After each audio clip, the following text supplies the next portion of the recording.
ঈশো কুরআনের ছায়া তলে সমবেত হই, ঈশো কুরআনের ছায়া তলে সমবেত হই, ঈশো আল্লাহ রাসূলের অনুগত হই, ঈশো কুরআনের ছায়া তলে সমবেত হই, ঈশো।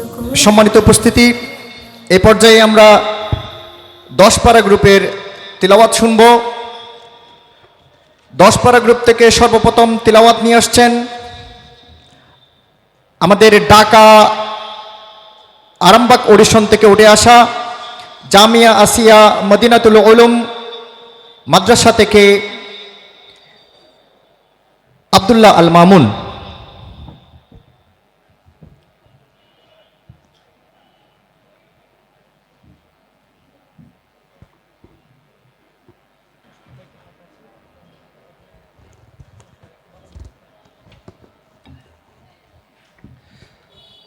আমাদের বন্ধু আব্দুল্লাহ আল মামুনের ভাগ্যে পড়েছে 24 পারার 8 পৃষ্ঠা।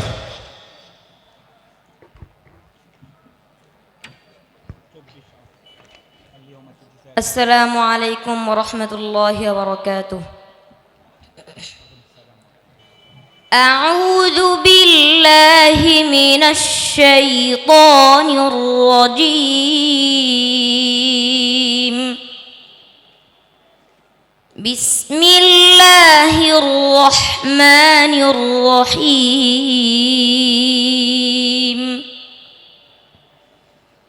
اليوم تجزى كل نفس بما كسبت لا ظلم اليوم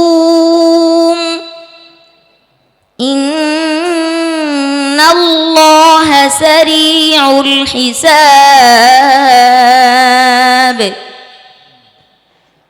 وأنذرهم يوم الآزفة إذ القلوب لدى الحناجر كاظمين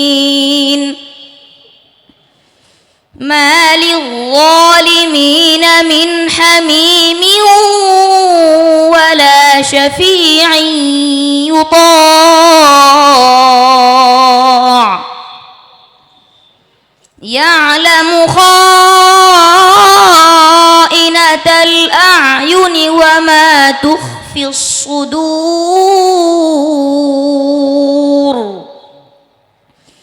والله يقضي بالحق والذين يدعون من دونه لا يقضون بشيء إن الله هو السميع البصير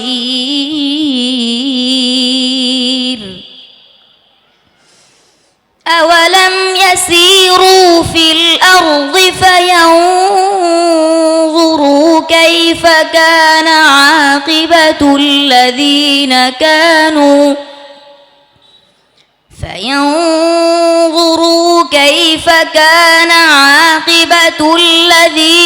كانوا من قبلهم كانوا هم أشد منهم قوة وآثارا في الأرض فأخذهم الله بذنوبهم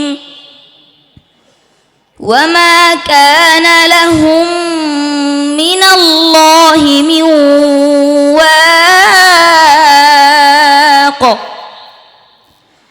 ذلك بأنهم كانت تأتيهم رسلهم بالبينات فكفروا فأخذهم الله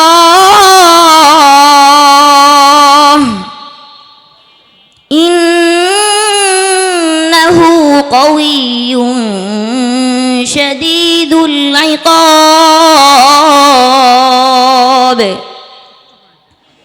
ولقد أرسلنا موسى بآياتنا بآياتنا وسلطان مبين إلى فرعون وهامان وقارون فقالوا ساحر كذاب فلما جاءهم بالحق من عندنا قالوا قتلوا أبناء الذين آمنوا معه واستحيوا نساءهم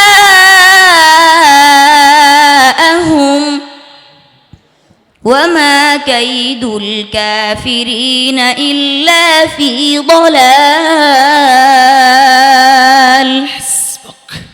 صدق الله العظيم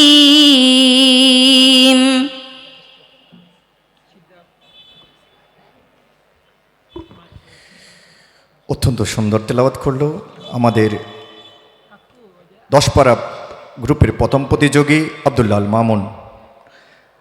আমি শায়েখ সালাউদ্দিন হাফিজাহুল্লাহকে আমাদের প্রতিযোগীর তিলাওয়াতের জাজমেন্ট করার জন্য অনুরোধ করছি। মাশাআল্লাহ, আহসানতা তিলাওয়াতাক। আব্দুল্লাহ আল মামুন অনেক সুন্দর তেলাওয়াত করেছো।